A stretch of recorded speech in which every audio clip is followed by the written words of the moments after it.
Bonjour tout le monde, comment allez-vous? J'espère que vous allez bien. On se retrouve pour aujourd'hui pour une nouvelle vidéo concernant notre aimable équipe, le FC Barcelone. FC Barcelone.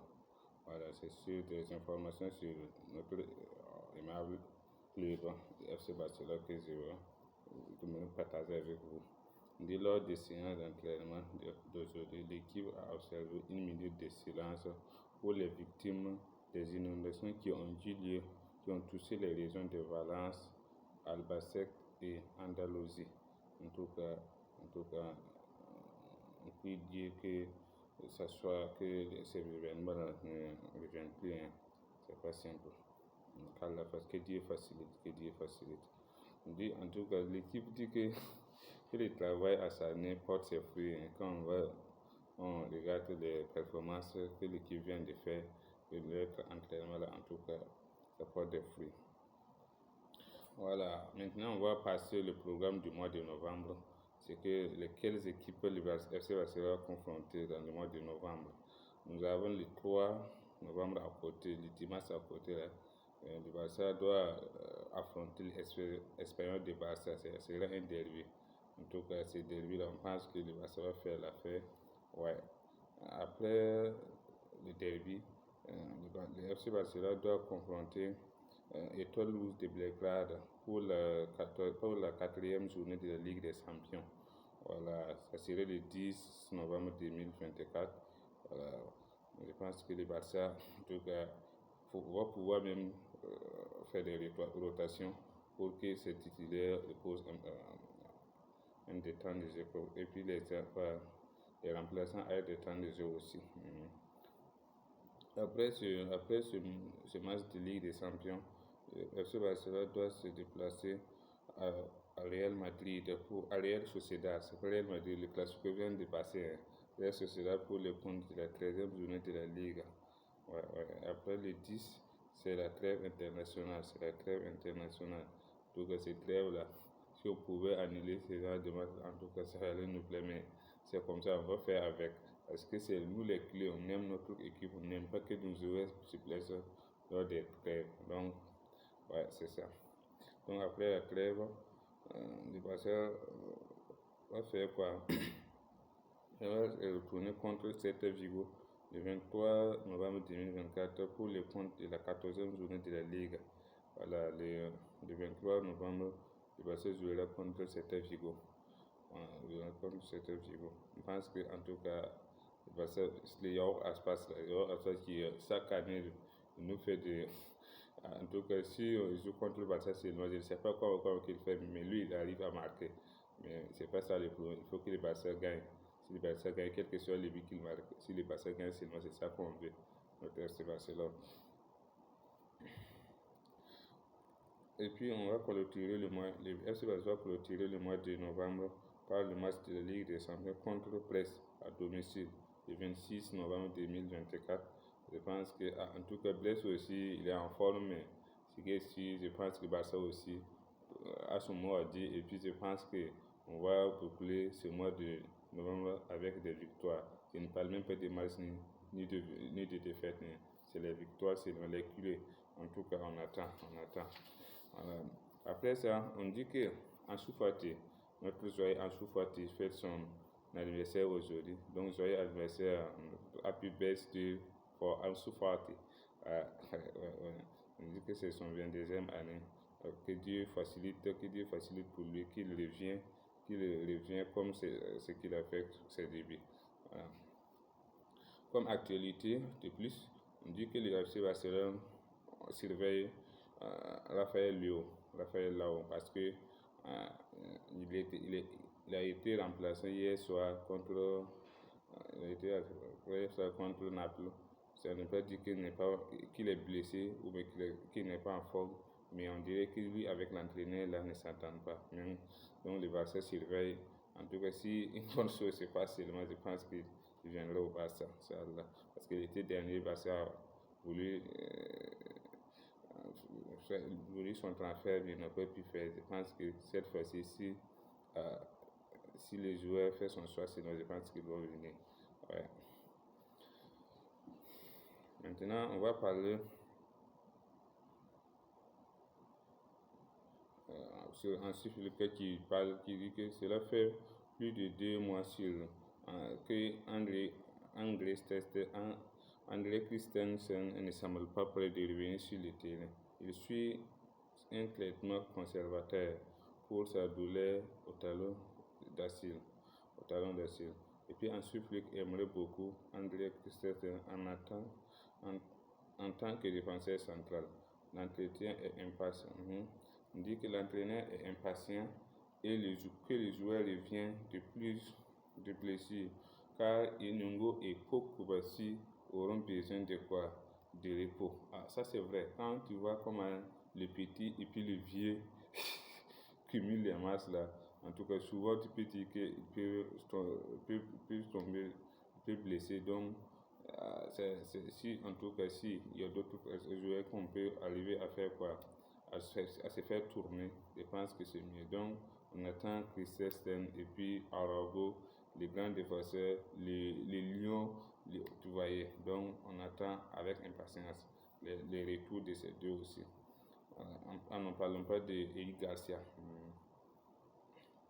Maintenant, on va passer sur Rafinha qui, dans ses avis, dit: J'étais sûr qu'après une séance d'entraînement, après une semaine de travail avec Flick, il tomberait amoureux de moi. Regardez Rafinha, il dit qu'avec une semaine de travail, il savait qu'ensuite Flick va tomber amoureux de lui. Mais c'est ce qui se passe.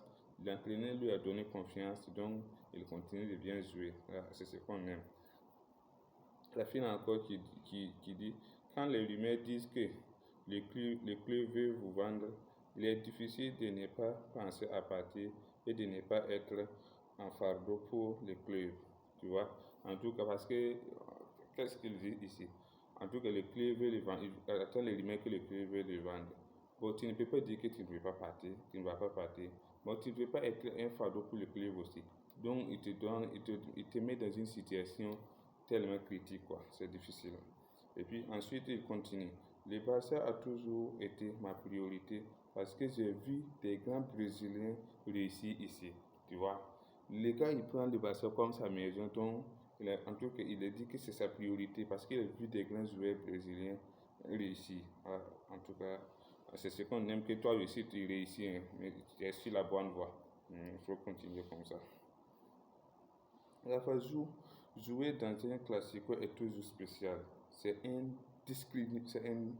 indescriptible, tu vois. Les gars, il a fort rien que jouer dans un classico, en tout cas, c'est toujours spécial. Ah, mais c'est vrai, hein. Mais puisqu'il ne comptait pas, il n'avait pas marqué lors des classicos passés. Il n'a aucun but, ni de passe décisive. Mais ce classico, il a marqué son but, il a fait son passe décisive. Donc, il a participé au moins 2 buts du FC Barcelone de 4-0 là. Ces performances sont à louer. Ensuite, Rafa continue et dit: Le Camp Nou est un stade unique. Je lui ai rendu visite lorsque je jouais pour le Sporting et je suis immédiatement tombé amoureux de ce stade-là. Oui, c'est ce qu'il a dit. Regarde, vous voyez que le Camp Nou là, en tout cas, c'est un stade unique. C'est quand est-ce qu'il a vu les candidats en tout cas, c'est quand il jouait de l'autre côté, au Sporting. Mais quand il est venu visiter, le gars, il est tombé amoureux du stade. Ok. Mais certainement, tu vas jouer dans ce stade-là. Raphaël, dit Rafinha continue. J'ai toujours eu confiance dans le fait que Flick verrait mon potentiel et comprendrait mon rôle au Barça. J'ai tout de suite senti son niveau d'exigence. Pour ça, chaque joueur à s'améliorer, tu vois. En tout cas, l'entraîneur ne s'amuse pas, hein. En tout cas, à vrai dire, là, il exige, il est très exigeant, mais les joueurs aussi se donnent à fond pour s'améliorer. Ouais. En tout cas, on sent ça. Nous, les culés, on sent ça. On sent en tout cas ce que l'équipe, comment l'équipe s'est améliorée. Ouais. La fois continue. La semaine dernière a été formidable, mais la plus importante est encore à venir. Tu vois, les gars, ça ne veut pas dire que la saison, le fait de taper Bayern 4-1, ou bien de taper le Real là, 4-0, c'est fini. Il faut qu'il monte en puissance toujours. Il faut que la flèche croît toujours. À vrai dire, là, si vous avez cette mentalité-là, nous les culés, cette année, on sera sauvés. Et puis, c'est pas cette année seulement. Nous voulons que vous conquériez l'Europe pour tout et pour toujours. Pour tout et pour toujours.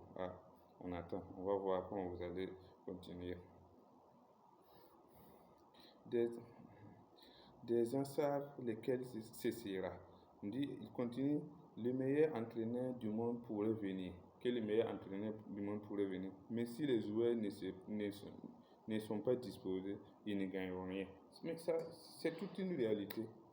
Parce que l'entraîneur, en tout cas, il va donner ses idées, il va donner comment il veut que vous passez. Mais les joueurs, c'est les joueurs qui sont sur le terrain. Si les joueurs ne les réalisent pas, comment vous allez gagner? L'entraîneur, en tout cas, c'est un entraîneur de qualifié, tout.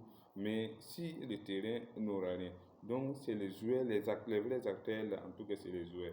Mais si l'information passe seulement et puis les joueurs arrivent à réaliser ce que l'entraîneur veut, voilà, on aura ce qu'on veut comme rendement. Ouais. Il y a Vieux Foot aussi qui dit que le Paris Saint-Germain aurait fait quoi? Le Paris Saint-Germain aurait fait une grosse offre auprès de l'entourage de Rafinha. Les joueurs n'ont aucune idée de quitter le Barça. Quand j'ai vu ça, j'étais tellement content parce que c'est ce qu'on aime. Comment chaque fois que vous voyez qu'un joueur de Barça brille seulement, le Paris Saint-Germain, il fait tout son posture pour faire quoi? Pour l'arraser. Est-ce que vous voyez? Malgré que, en tout cas, les joueurs ont la passion de jouer pour FC Barcelone. J'aime, en tout cas, ce n'est pas de mots pour vous remercier aussi, nos joueurs. Il y a le Barça universel qui dit que voilà la signature de Diego Costa, le gardien international du Portugal, ne devrait pas devenir, la signature est devenue compliquée parce qu'on voit qu'il est en train de rejoindre les Bayern Munich. Donc ça serait difficile pour notre Barcelone, pour notre peuple, mais c'est ce que j'ai dit. Tout joueur qui veut venir jouer Barça, en tout cas, c'est ces joueurs que nous aussi nous voulons. Mais tous les joueurs qui ne veulent pas venir jouer avec notre club, le Catalonia, il n'a qu'à aller là où il veut aller aussi. Nous aussi, on va continuer de voir tous ceux qui veulent jouer avec nous. Ouais. Donc, c'est tout ce que j'avais à dire sur la trilogie du FC Barcelone. C'est les Barcelonais. Sans vous-même vous connaissez, c'est les Barcelonais, c'est mes débuts. En tout cas, la scène n'a pas d'explosion, n'est pas encore explosée. Donc, je demande votre soutien, vos abonnements, vos partages, vos likes. En tout cas, on s'abonne, on partage, on like. C'est les Barcelonais, c'est la communauté qui gagne, c'est les Cataloniens qui gagnent. Fisca Barça, Fisca Catalonia. Peace.